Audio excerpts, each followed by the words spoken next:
Hi there, I'm Lisa Fader with Being Well Yoga, and I am delighted to talk with you all today about creating mindful boundaries during this very interesting time of working from home and working in different ways. I know you all are having a great week with Lynn, and I've known Lynn for a long time. I'm not even sure how many years, but we met at Yoga, and that yoga connection has continued through the years. And I was so delighted when she wrote her wonderful book. And then she was really helpful to me and very generous in sharing her knowledge when I wrote my book a few years later. And we've just kind of connected through the years in our shared interest of creating mindful workspaces. So what I'd like to do today, without any further ado, is take you through a discussion about mindful boundaries and how to create those in the workspace. So we'll start. I'm going to share my screen with you and just take you through a little presentation that I've been doing these days for companies looking to help their employees find some reasonable and appropriate boundaries when all of the lines are blurring, right? So here we go.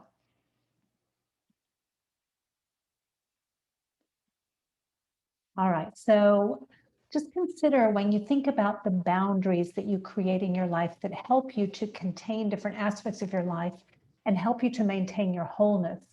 Consider those and just kind of how those are starting to blur for you when your kitchen table is your office potentially and your kid's school. Things can get a little bit um, smushed together, let's say. So I just want to take you through, why are boundaries important anyways? And we're talking about personal boundaries, like what you need to keep you whole, but also physical boundaries. We don't have the office space maybe that we used to have. But why is that even important? Why does it matter if we have boundaries? And you probably are already thinking to yourself, I know why it matters. I feel a little bit anxious when I don't have boundaries, but they're really important to establish clear expectation. So a boundary about the flow of your day can help you to understand when you're at work, when you're at rest, when you're at play, when you're in service to others. And it helps you to have clear expectations about what you should be doing at any given time, right? So we know how important expectations are. And these are expectations that others have of us, which is fine, but really the expectations we have of ourselves, which are the most important things, right? And it helps you to reduce stress and anxiety because if you know, here I am at my desk, I'm working, that's what I'm supposed to be doing, that's what I am in the mood to do, and I'm going to get my work done, and I'm not going to also need to be doing something with this hand and something with this hand that are not related to my work, right? So boundaries can also, when we talk about these physical boundaries and the containers in our day, they can provide a rhythm and a pace for your life.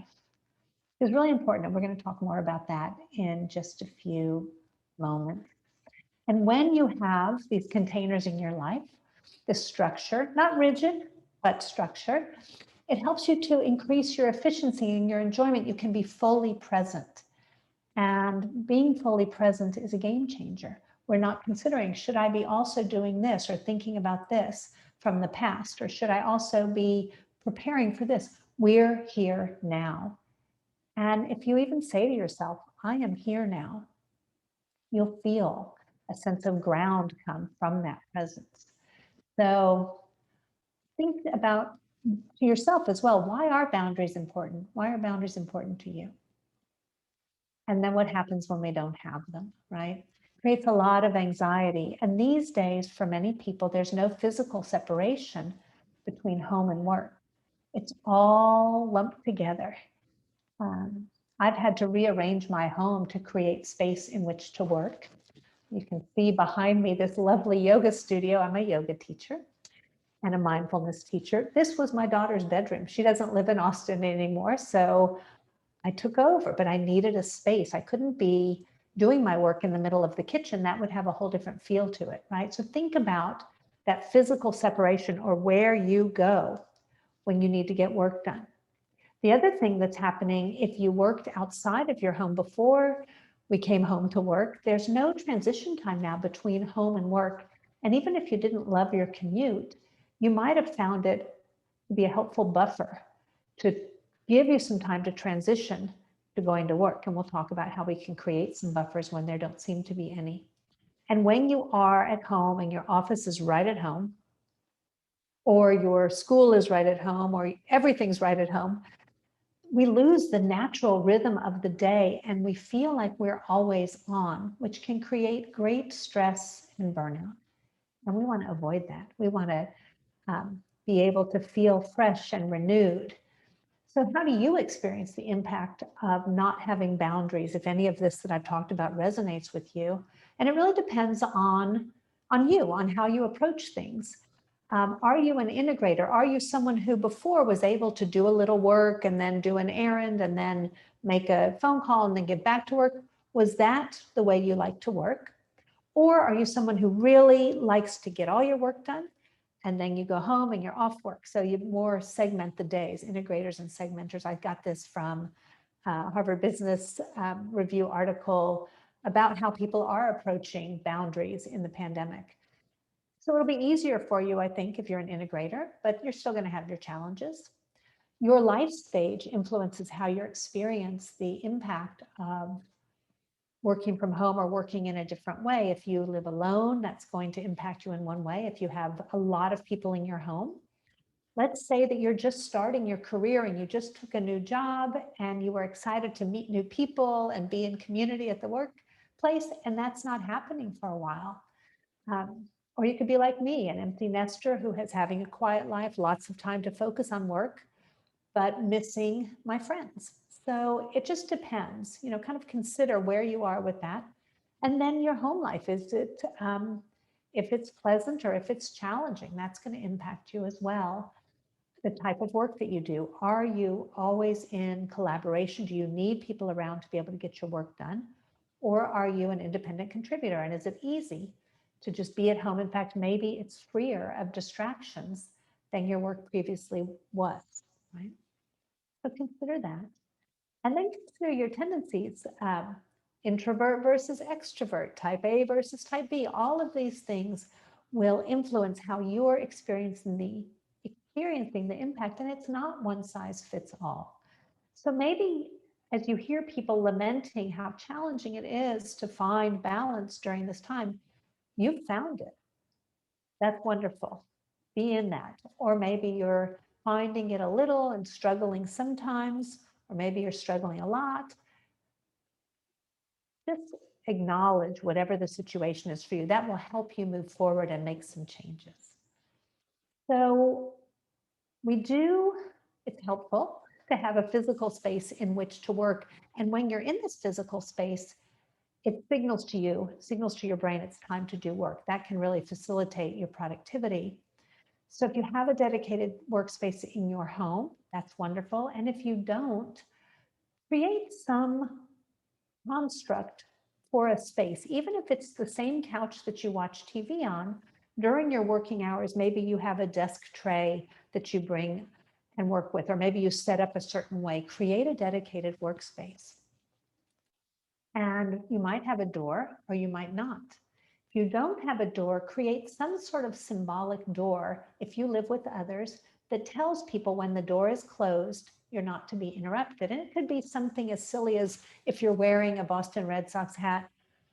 I think that's the team from Boston. If you're wearing that hat, then you are door closed. The hat's off, they can come in and talk to you, right? So that you have some boundaries if you don't have a physical boundary. You might have privacy or noise issues, and I just encourage you, rather than fighting with those, to plan your day accordingly. If your dog barks when the mail comes at 1 o'clock, you might not want to schedule a really serious meeting at 1 o'clock, or work time that requires quiet. So acknowledging what's here. There's a theme here, right? Acknowledging what's here and working with that. And then ergonomics, if you're sitting or working in a way that really hurts your body, making some changes. And I think if you are working from home and you haven't been comfortable this past year, it's probably time to make the changes so that you don't always have a sore neck or a sore back. For me, I have short legs, so I have a step that I put my feet on that's under my desk when I'm sitting in my desk chair, because my feet don't quite reach the floor and it hurts me to stretch my feet to the floor.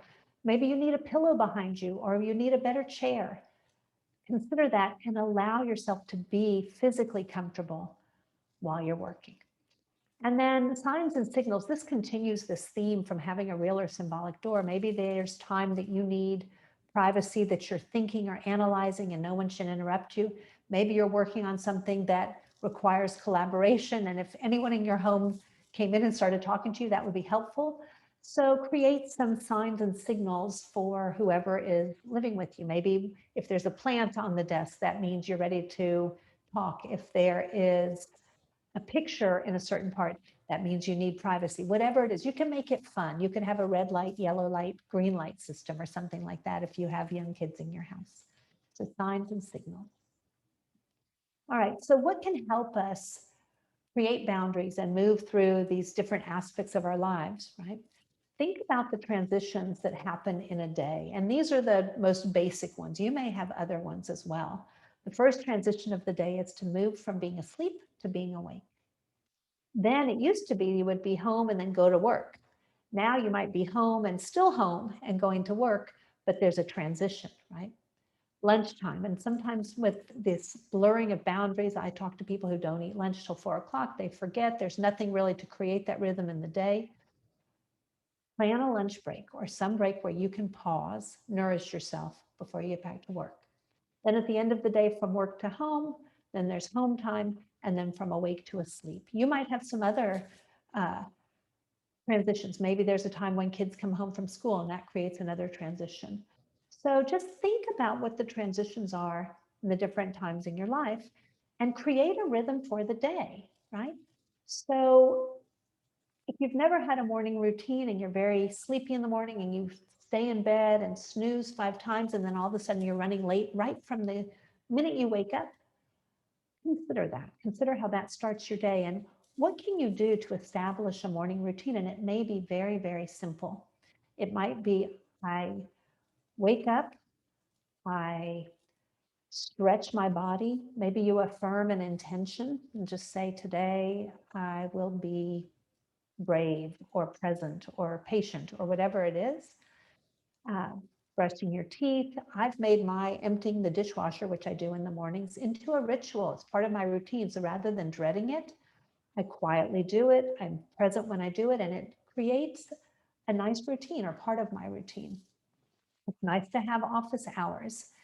And even though you could work all day because you're at home, or maybe if you like to work all day, have office hours so that you know when you're really working and when you can be off so that you don't have to always be a little bit on, right?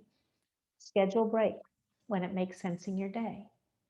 Do your most important tasks first so that you don't end up at the end of the day having answered everyone else's email and everyone else's urgency and still have a task to do that you take on into the evening and into the night.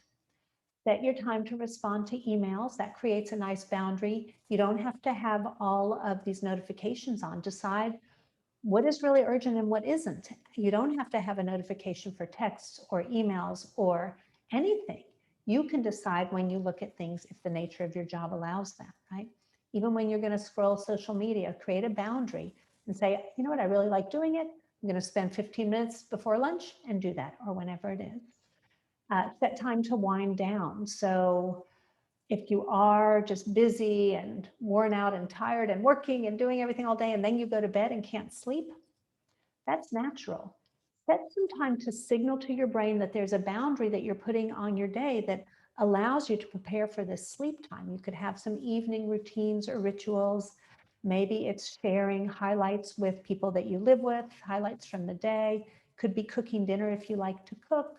Maybe journaling, having a gratitude practice is always lovely, just taking the time to notice a few things that went really well.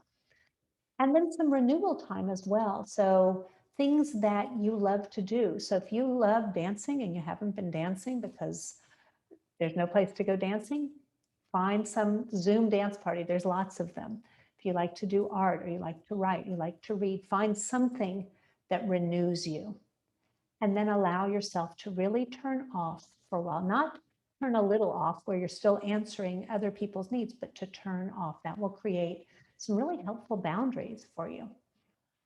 All right, so as we move forward, this is just a little taste of this. As we move forward, as you move forward, consider this. Let's say through this discussion, you've decided you're going to set some new boundaries.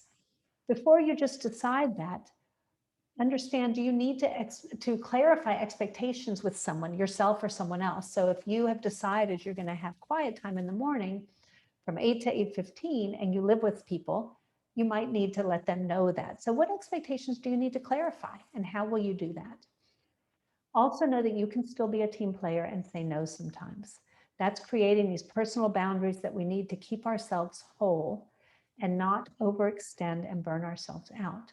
Doesn't mean you're not helpful, doesn't mean you're not caring, doesn't mean you're not a team player. You can still say no sometimes. Always notice what you're allowing in and what you're digesting, not just the food, but the relationships and the media. And you can put some buffers between you and all of these things, deciding how you interact with them. If you feel like you need a vacation, you're right.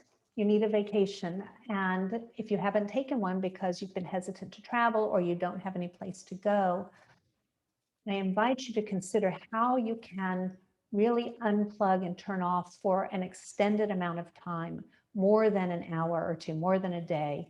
And if you've got vacation time building up, if you work for yourself, you still need a vacation. If you work for someone and you have vacation time building up, take that vacation, even if it's just not working and doing something that you like still in your home. Even if you work for yourself, taking a break will help you to recharge. Wrapping up, know that it's a process. So don't make all of these changes in one day, and understand that a little goes a long way. So I hope that you've taken something from this. I am passionate about talking about this because I work with this every day as someone who works for myself. I work with this every day, deciding what the boundaries are and understanding and creating boundaries so that I keep myself whole. I love my work, but I can't do it all the time. Um, So that's what I have for you today. I want to let you know that I do work with individuals and companies on mindful practices. So I work one-on-one with people for mindfulness. If you need some help bringing mindfulness into your day, I work with companies and we stream classes, yoga and mindfulness classes, as well as lunch and learns that go in depth on some topics. This mindful boundaries is part of a lunch and learn that I do. I also teach classes through studios in Austin, but they're streaming now. So wherever you are, you can take these classes. And I've written a book about mindfulness called A Year of Mindful Wellness that is available on Amazon. And it takes the year, you don't have to start in January, you can start whenever you start, and talks about a different mindful topic to build into your everyday life each month. You can find me at beingwellyoga.com or email me at lisa@beingwellyoga with any questions that you have. And I've really enjoyed speaking with you, and I hope that you have a wonderful rest of your time together, your retreat, and I hope to see you soon. Thank you and be well.